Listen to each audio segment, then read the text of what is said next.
Sa Belle's POV. Hindi ako makapaniwala na ginawa namin yon bago pumasok sa university.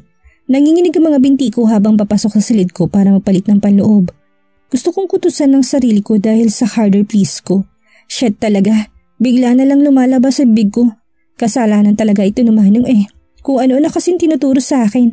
Sumakay ako ng bus sa pagpasok sa university para makaiwas na rin sa mga mata ng mga nandoon.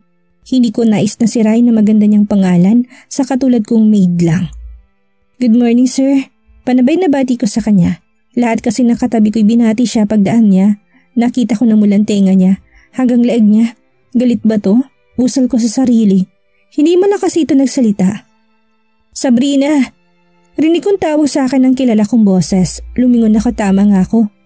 Maxine! Isang department lang pala tayo't classmate pa. Ang saya naman, saad ko sa kanya habang nagyayakapan kami. Oo nga, ang saya't may kilala ko dito. Si Kambal kasi nasa kabilang building siya. Masayang sabi nito. Tara na't baka mahuli pa tayo. Pagyayaya ko sa kanya. Tara na, kasing alam ko masungit at terror ang proof natin na yun. Nag-aalalang sabi nito sa akin. Totoo? Nakakatakot naman. Hindi makapaniwalang tanong ko. Pero friend, sobrang gwapo daw nun. Marami may gusto sa kanya dito students at yung mga single na professors. Kwento niya habang kinikilig. Napaisip ako bigla sa sinabi niya. Parang kilala kong sinasabi niya o baka mali ako ng hula. Ganun ba? Kaya magmadali na tayo at baka ibagsak tayo agad sa first day. Saad ko kay Maxine. Naglakad na kami para hanapin ang room namin. Nang makita namin ni pumasok na kaagad kami. Sa bandang likuran ako umupo. Ayaw ko namang sa harap baka mainis lang sila sa akin. Nakita ko kasi na tumaas ang isang kilay ng kaklase ko. Sabrina! Rinig ko may tumawag ulit sa akin. Inangat kong ulo ko't nalaki mata ko na makita ko si Joaquin. Nanatili lang ako sa upuan ko. Tumabi naman to sa akin. How are you, Isabel? Ay happy na magkaklase tayo. Nakangiting sabi niya. Alangan naman ang ngiti ko sa kanya dahil bigla na lang bumulong sa tenga kong boses ni Manong. Remember, no boys around. Salitang nag-i-echo sa tenga ko na paulit-ulit. Ako rin masaya. Sagot ko na lang kay Joaquin. Nakangiti naman ito ngayon. Maingay ang room namin dahil nagsisimula na magpakilala ang lahat. Samantalang ako'y tahimik lang sa upuan ko. Natahimik kami nang pumasok na yung unang guro namin at hindi ako makapaniwala na si Manong na nga talaga. May kutob ako kanina pero hindi ko akalaing tama ako. Nakakatakot naman ang aura niya. Tama nga si Maxine, napakasungit at seryoso nito. You, introduce yourself. Sabi niya sabay turo sa akin. Ako po ba? Kabadong tanong ko. Sinungitan pa talaga niya ako. Kanina sarap na sarap siya sa akin, ngayon naman galit siya. Humanda siya sa akin mamaya sa kondo niya. Inis na sabi na utak ko, perong kontrabida sa loob ko'y bumulong na naman. Anong lagot? Boss mo yun. Baka ikaw ang lagot? Tumigil ka nga dyan. Saway ko naman. Pakaramdam ko'y mababaliw na naman ako dahil kinakausap kong sarili ko. Tatayo ko na lang ba dyan, miss? Masungit na tanong nito sa akin. Go, Isabel, kaya mo yan. Bulong sa akin ni Joaquin. Nang tumingin ako kay Manong ay nakita kong pagdilim ng mukha niya. Lumapit pa ito sa akin kaya lalo kong kinabahan. Pagkatapos kong magpakilala umupo na ako. Siya naman ay nanatili pa rin sa tabi ko. Naaamoy kong pabango niya na masarap sa ilong. Bumalik ito sa harapan at nagsimula na magturo. Ang galing niya talaga. Lalo tuloy siyang naging gwapo sa paningin ko. Sabel, proof pala natin na masungit mo na boss. Bulong sa akin ni Joaquin. The two of you, lumabas na kayo sa klase ko kung hindi kayo interesadong makinig. Galit na sabi niya. Ano pang iniintay nyo? Labas na! Inulit pa niyang sinabi niya. Yan kasi naglalandian sa klase. Rinig ko na sabi na isa kong kaklase. Hindi ko na lang pinansin at tumayo na ako para lumabas. Dumaan ako sa tabi niya nang hindi man lang siya tinitignan. Sabel, kantin na lang tayo. Alok sa akin ni Joaquin. Ikaw na lang, makikinig na lang ako dito sa labas. Malungkot na sabi ko. Sorry Sabel, alam ko ng kasalanan ko. Hayaan mo, ililibre kita tapos balik din tayo kagad dito. Saad niya habang hinilang kamay ko. Dumaan kami sa may pintuan banda. Ramdam ko na nakatingin sa akin si Manong. Where are you going? Galit na tanong nito sa amin. Pero alam ko na kung tinatanong niya. Sa kantin po sir, sagot ni Joaquin. I'm not asking you. Supladong saad nito kay Joaquin. Sa kantin po sir, bakit niyo po naitanong? Kunwari kong tanong sa kanya. Do whatever you like. Galit na sabi niya bago pumasok ulit sa room namin. Nagalit yata ang boss mo. Pabulong ulit na sabi ni Joaquin. Nagpapasalamat din ako dahil hindi niya nilalakasan ang boses niya. Hayaan mo siya, pinalabas niya naman tayo tara na. Karim's POV. Gusto kong baliin ang kamay ng batang yun. Kinalma ko sarili ko dahil baka makalimutan kong guro pala ako dito. Kahit hindi pa tapos ang time ko, ilubas na ako. Okay class, dismiss. Sabi ko sa mga estudyante ko. Kahit hindi naman sa kantina punta ko'y sinadya kong dumaan doon.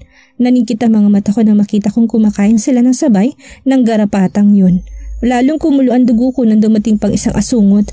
Ang ganda pa ng ngiti ng babaerang pinsang ko si Larry. Hindi na ako nakatiis at lumapit na ako sa kanila. Miss di makuha, follow me. May diing utos ko sa kanya habang nakatingin sa akin ang dalawang asungot. Saglit lang Kuya Sandrix at Joaquin ha. Baka may uutos sa akin si Prof. Rinig kong paalam niya sa mga to. Lalo akong nainis dahil nagpaalam pa talaga siya. Sige, kita na lang tayo mamaya sa next class. Saad sa kanya ng totoy na garapata. Ang lawak rin ng ngiti nito. Shit, ang dami ko namang karibal. Kailangan ko na talagang gumawa ng paraang mapasakin siya. Mahinang usal ko habang papunta sa office ko. Lahat ng guro dito may sariling office kaya safe na mag-usap kami sa office ko. Ramdam ko na sumunod siya sa akin. Pagpasok niya nila ko kagad ang pintuan, kinabi ko siya tinalikan sa labi. Pinapatigil niya ako pero lalo kong diniinan ang paghalik sa kanya hanggang sa tumugon siya. Doon ako nahimasmasan sa pagtugon niya sa halik ko. Bumitaw ako at tumingin ng diretso sa mga mata niya. Yan ang parusa mo sa hindi mo pagsunod sa sinabi ko. Sabi ko sa kanya na naghiwalay ang labi namin. Bakit mo ako pinalabas? Si Joaquin lang naman kasing panitanong sa akin. Nakabusangot na tanong niya. Next time, huwag ka nang tumabi sa kanya kasi sumasakit ang mata ko. Sabi ko sa kanya para alam niya. May hirap yung sinasabi mo na yan. Makulit pa naman yun. Pagdadahilan niya pa sa akin. Okay, fine. Ihanda mo na lang ang sarili mo sa parusa mo pag uwi natin sa kondo. Pagbabanta ko sa kanya. Anong parusa? Nagtatakang tanong niya. Napangiti naman ako sa expression ng mukha niya. Hindi ko tuloy maiwasang halikan siya ulit. Napatigil lang kami na may kumatok kaya mabilis niyang kinuha ang vacuum para maglinis. Ako naman ibinuksan ang pintuan at nasirang araw ko nang makita ko kung sino ang bumungad sa aking harapan. Sa Belle's POV. Masaya kaming kumakain sa kantin ni Joaquin na lumapit sa amin si Sandrix. Hi Sabrina, it's good to see you here. Sabi niya sa akin habang nakangiti. Hi Kuya Sandrix, bati ko sa kanya. Oh Kuya. Bro, may kapatid ka na palang babae ngayon. Sabi na kaibigan nito, kaya napangiwi ako at kita kong siniko ni Kuya Sandrix ang kaibigan niya. Who's this guy, Sabel? Tanong niya sa akin. Si Joaquin po, classmate ko.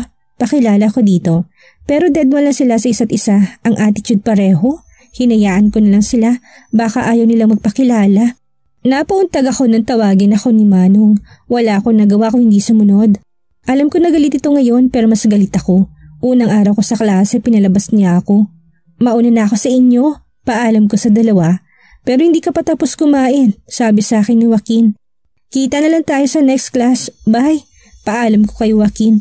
Nagtatakang tingin ang pinukol sa akin ni Sandrix. Ngumiti lang ako ng alanganin dahil hindi ko alam ang sasabihin ko. Tanging si Joaquin na nakakaalam na boss ko si Jake. Hindi ko pwedeng sabihin sa kahit sino na lang at ayaw kong ipagkalat ni isa akong maid. Alam kong walang masama sa pagiging maid. Maid ka na marupok. Biglang bulong sa akin ang kontrabida kong utak. Mabilis akong sumunod kay Manong. Pagpasok pa lang namin sa office niya ay nilak niya ang pinto sabay kabig sa akin at sinakop ang labi ko. Ramdam kong inis sa halik niya. Alam ko na galit siya kaya buong puso ko siyang tinugon para iparamdam sa kanya ang nararamdaman ko ngayon. Bumitaw kami sa isa't isa at nakatingin siya sa akin gamit ang mapupungay niyang mga mata. Muli niyang sinakop ang labi ko sa pagkakataong ito ay malalim at puno ng pananabik. Hindi ko maiwasang hindi lumabas ang ungol ko. Kanin lang ay ginawa namin sa kondo pero ngayon ang init na pakaramdam ko at sa tingin ko'y nagsisimula ng mamasa ang panty ko. Karim Jake, baka may pumasok, saad ko sa kanya. I told you that no boys pero nakipag-usap ka pa rin. Inis na sabi niya sa akin. Hindi ko yata magagawang sinasabi mo na yan kasi paano ako makakapag-aral kung iiwasan ko silang lahat? Paliwanag ko sa kanya. Okay, fine. Tanggapin mo na lang ang parusa mo. Lagi kapag nakita katang may kasamang iba. May pagbabanta sa boses niya at sinimulan niya ng sinasabi niyang paghalik ulit sa akin. Nabuksan na niyang botones na gamit ko na may biglang kumatok. Shit, wrong timing. Inis na sabi nito. Ako naman ay mabilis na inayos ang damit ko at nahagip ng mata ko ang vacuum kaya mabilis ko tong pinaandar. Habang si Manong ang nagbukas ng pinto, nagulat ako nang bigla na lang itong halika ni Karina. Naikuyom kong palad ko dahil bigla na lang ako nainis sa makikita ko. Nag-vacuum ako papunta sa kanila. What the heck are you doing? Galit na sigaw ni Karina sa akin. Sorry po, may ipis po kasi. Walang ganang sagot ko. Stupid! Biglang sabi niya sa akin. Stupid ka rin. Kastigo ko sa kanya sa isipan ko. What are you doing here, Karina? Tanong ni Manong dito. Visiting you, love. Sagot naman dito kay Manong. Wow, love. Buisit. Love pala ha. Humanda ka sa akin mamayang Manong ka. Ano naman ang ginagawa ng maid mo dito? Don't tell me sinama mo siya para maglinis dito. May pang-uuyam na tanong nito kay Manong. Mind your own business, Karina. And Sabrina's my student here. She's not my maid. Seryoso sabi ni Manong. Ako naman hindi makapaniwalang pinagtatanggol niya ako sa ex niya. Kahit papano na walang inis ko sa kanya. Prof, balik na po ako sa klase ko. Paalam ko dito. Hindi ko na sinintay na magsalita pa. Ayaw ko nang makigulo sa kanila. Habang naglalakad ako sa hallway ay nakasalubong ko si Miel. Guro siya dito kaya wala akong choice kung hindi batiin siya. Good morning, Miss Cruz. Sabi ko sa kanya. Ngayon ko lang nalaman na Mariel Cruz palang name niya. Hindi naman lang ako pinansin. Nang makalagpas na ako sa kanya nagsalita to. Kay Karim ka ba galing? Tanong niya sa akin. Opo ma'am, naglilinis po ako doon kaso dumating po si Miss Karina. Sabi ko sa kanya. That witch. Sabi nito at mabilis na naglakad papunta sa office ni Manong. Napangiti naman ako sa kalokohan ko. Hirap maging gwapo dahil marami nagkakagusto. Hindi ko alam pero humakbang pa ako pabalik sa office niya. Parang ayokong bigyan ng moment ang mga bruha. Senyorito, tawag ko dito kaya nakita kong nagulat ito. Hindi niya yata inaasahang babalik pa ako. Bakit ka pa bumalik? Tanong sa akin ni Karina. Nakalimutan ko kasing humingi ng baon sa boss ko. Natutuwang sabi ko. Lumapit ako sa kanya at nilahad kong palad ko. Ngumiti din ako ng may kasamang inis. Baon ko po. Nakita ko na panunok to. Binigyan niya ako ng 1,000. Ang laki naman po nito. Wala po ba kayo smaller bill lang? Tanong ko sa kanya. Wala, just keep it. Nautal na sagot niya sa akin. Babalik na lang po ako mamaya kapag may sukli na. Mataray na sabi ko sa kanya bago ako lumabas. Hindi ko alam kung matatawa ba ako sa mukha niya pero tingin ko tense siya. Wala naman talaga akong balak na bumalik dahil mahuhuli na ako sa klase ko. Mamaya ay magkikita kami ng mga kaibigan ko dahil dito din pala sila nag-aaral. Karim's POV. Hindi ko inasahang pupunta si Karina dito. Hinalikan na lang niya ako bigla kaya bigla akong kinabahan dahil alam kong naiinis si Manang sa paraan ng pagkakatingin niya sa akin. Lalo kong kinabahan na nagpaalam to. Pag-alis niya ay kinausap ko si Karina. I don't like the idea na pumunta ka dito, Karina. Seryosong sad ko sa kanya. Karim, bumalik na tayo sa dati please. Gagawin ko lahat ng gusto mo. Parang iiyak na sabi niya. I'm sorry Karina, pero walang chance na bumalik tayo sa dati. Sabi ko sa kanya. May mahal ka ng iba? Tanong nito. Karim? Tawag sa akin ni Miel at tinalikan din ako sa labi. Shit, nadagdagan pang kasalanan ko dito kay Manang. Napatingin ako sa pinto nang may biglang pumasok kaya nilamig ng mga kamay ko. Senyorito, sigaw niya sa akin. May nararamdaman akong kakaiba. Nagulat ako dahil humingi ito ng baon at talagang may diin sa mga salita niya. Nautal pa ako sa pagsagot sa kanya. Nang makalabas ito ay binalingan ko ang dalawang nagtatalo ngayon. The both of you, leave my office now. Inis na utos ko sa kanila. But Karim, leave now. Kalmadong saad ko sa kanila. Padabog namang lumabas si Karina at naiwan si Miel. What are you waiting for? Tanong ko kay Miel. Relax Karim, galit ka na kagad. I've missed you. Pwede ba akong pumunta sa kondo mo mamaya? Tanong niya sa akin. I'm busy Miel, you can leave now. And one more thing, hindi ka na pwedeng pumunta sa kondo ko. Pagbibigay alam ko sa kanya. What? Bakit naman Karim? Tanong niya sa akin. Gusto ko nang maging masaya ka Miel. Fine naman na mamahalin ka at hindi ako yun. I'm sorry. Sabi ko sa kanya. Seryoso ako sa sinabi ko at ayaw ko ng ganong setup. Mahal ko si Sabrina kahit hindi ko yun kayang aminin sa kanya. Alam ko rin na nasaktan ko si Miel pero simula pa lang ay alam niya nang wala siyang aasahan sa akin and she still agreed with it. Lumabas ito nang walang kahit na anong salitang binitawan. Hinayaan ko na lang siya at naghanda na ako para sa susunod kong klase. Ihahanda ko sarili ko mamaya dahil alam kong may galit sa akin na isang Manang. It's lunchtime kaya pumunta ako sa kantin para kumuha ng food ko. Simula noon ay gustong-gusto ko ng mga pagkain doon. Mahaba ang pila kaya naghintay muna ako. Nilibot kong tingin sa loob ng kantin.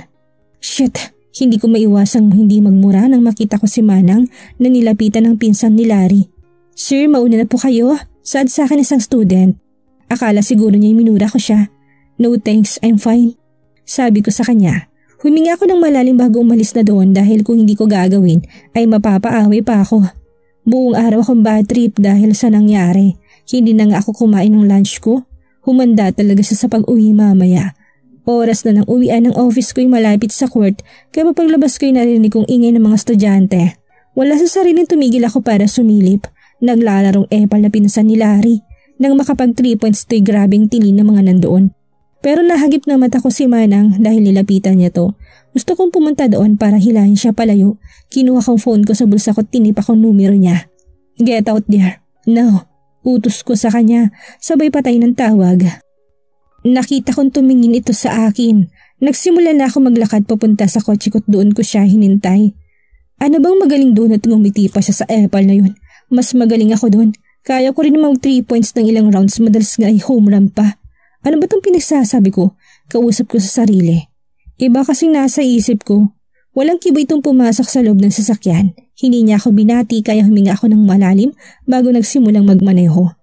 How's your day? Tanong ko sa kanya para basagin ang katahimikan sa pagitan namin. Okay lang naman. Walang ganang sagot niya. Why are you acting like that? Are you mad dahil sa pinapauwi na kita? Inis na tanong ko. Hindi ako galit, sagot niya. Yes you are? Sabi ko ulit kasi halata naman. Hindi nga, inis na sabi niya. Aminin mo na kasing naiinis ka. Gusto mo bang bumalik doon? Inis na rin na sabi ko. Bakit mo pa pinipilit na galit ako? Sigaw na niya sa akin. Hindi pala galit pero sinisigawan mo ko. Baka nakalimutan mo kung sino ako.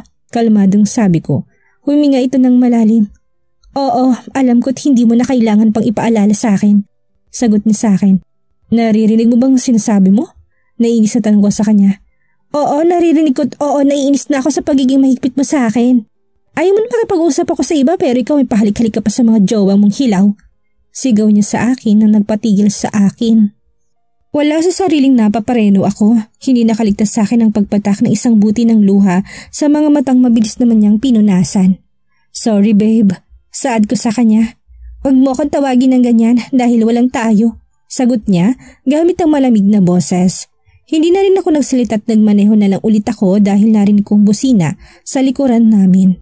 Hanggang sa nakarating kami sa kondo wala kaming imikan. Pumasok agad ito sa room niya habang ako napahilamos na lang sa mukha ko. Ano bang gagawin ko? Buisit, inis na sabi ko. Pumasok ako sa kwarto ko para magbihes. Lumabas ako at pumunta sa bar. Madaming magandang babaeng lumalapit sa akin pero wala akong type at gana makipaglandian. Umuwi din ako ng maaga. Pagpasok ko'y nakita ko siyang nakatulog sa sofa. Hinihintay niya kaya ako?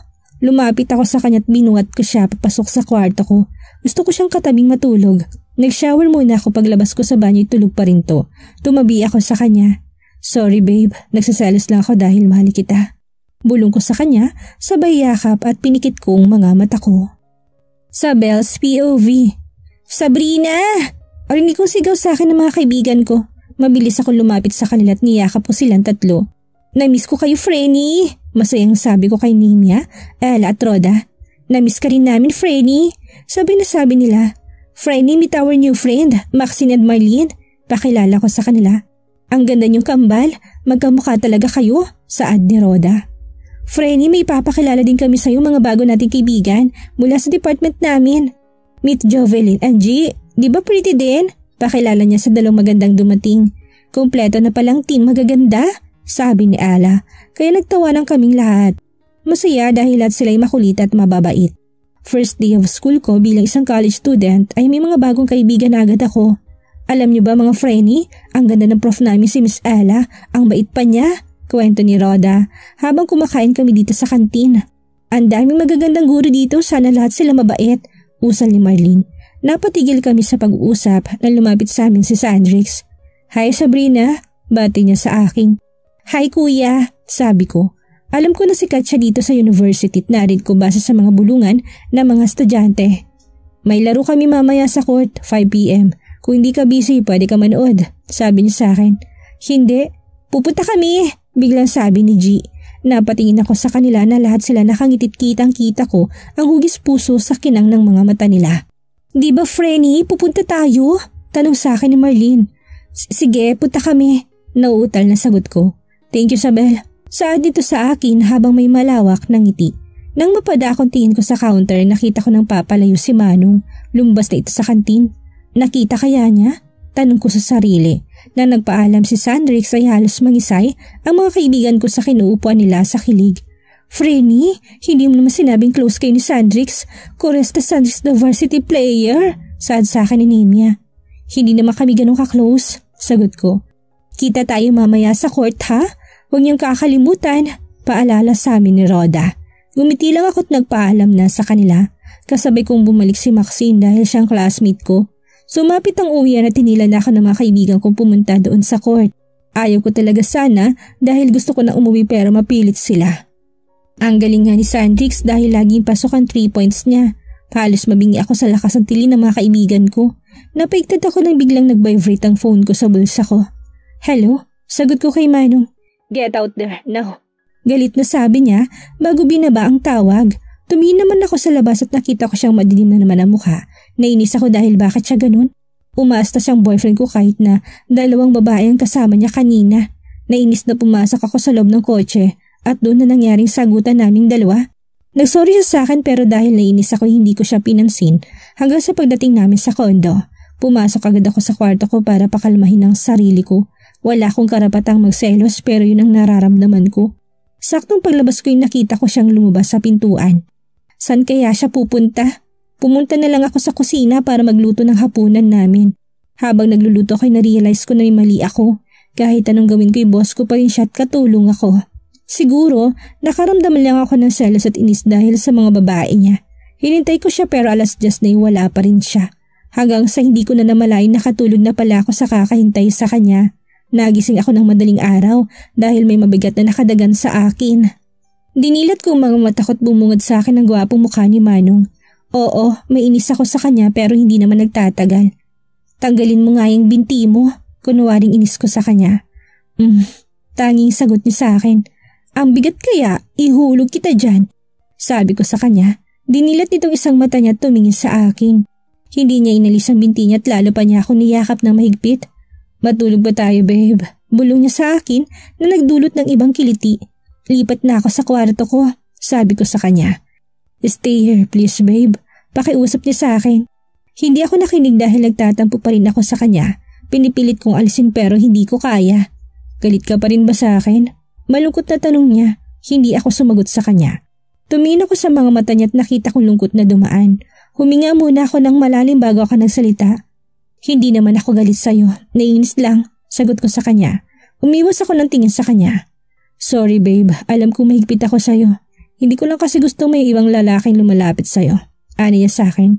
Bakit naman ayaw mo? Tanong ko sa kanya. Umiwas ito na tingin sa akin at hindi sumagot. Hindi ko alam pero parang nasaktan ako. Sige na, lipat na ako sa room ko. Saad ko sa kanya.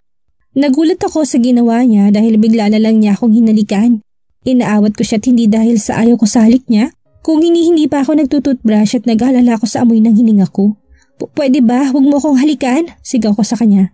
Babe, tawag niya sa akin. Ano kasi? Kasi hindi pa ako nagtututbrush. Nahiyang sabi ko. It doesn't matter, babe. Ako rin naman hindi pa nagtututbrush. Sabi niya habang tumatawa. Ay kasi ikaw lagi kang fresh, ako hindi. Nakangusong sabi ko. Mas lumapit to sa akin dahilan para maduling ako sa sobrang lapit ng mga mukha namin. Wala naman akong pakialam, babe. Para sa akin masarap pa rin naman ang labi mo. Saad niya sabay sakop sa labi ko. Ayun na naman ang halik niya na dahilan para matanggalan lahat ng pagkabahala ko. Isang masuyot puno ng pag-ingat na halik. Tinugon kong halik niya at sinabayan ng bawat hagod ng labi niya. Hindi ko maiwasang mapaungol. I want you, babe. Bulong niya sa pagitan ng mainit naming halik. Sinagot ko siya sa pamamagitan ng halik. Dumagan agad to sa akin. Naghalikan kami't bumaba ang halik niya papunta sa laeg ko. Nakasuot ako ng duster kaya mabilis niyang binaba ang damit ko. Karim Jake, hindi ko mapigilang umungol dahil nagiinit na talaga ako. Hindi ko nakilala ang sarili ko dahil nagagawa ko nitong mga ganitong bagay na kuno na wala akong idea. Marahil magaling talagang guro ko. Are you ready for round 3, babe? Tanong niya sa akin. Ilang rounds bang gagawin natin? Makakalakad pa ba ako mamaya? Tanong ko sa kanya. I'm not sure with that, babe. Basta alam ko lang sarap-sarap na parang hindi ko na kayang tumigil pa. Sagot niya sa akin. Good luck na lang talaga sa balakangkot kung makakapasok pa ako mamaya. Malandi ka rin kasi. Sarap na sarap ka, hindi ba? Bulong ng kontrabida kong utak.